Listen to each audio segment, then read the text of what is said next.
लोढा समितीने बीसीसीआय मधील मोठ्या विकेट्स घेतल्या आहे। सुप्रीम कोर्टाने अनुराग ठाकूर यांना बीसीसीआयच्या अध्यक्षपदावरून हटवलं आहे।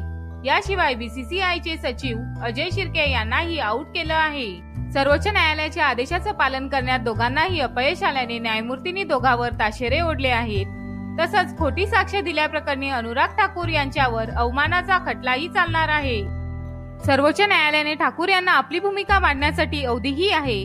18 जुलैला झालेल्या सुनावणीत सर्वोच्च न्यायालयानं लोढा समितीच्या शिफारशी स्वीकारण्याचा आदेश बीसीसीआयला दिला होता, पण बीसीसीआय आणि राज्य क्रिकेट संघटनाच्या पदाधिकाऱ्यांनी त्या आदेशाची अंमलबजावणी केलेली नसल्याचं कोर्टानं नमूद केलं।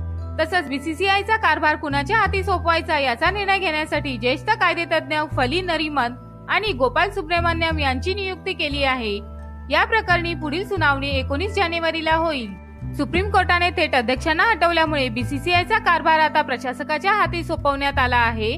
कोर्टाने आता प्रशासक बीसीसीआयचा कारभार सांभाळेल असं म्हटलं आहे।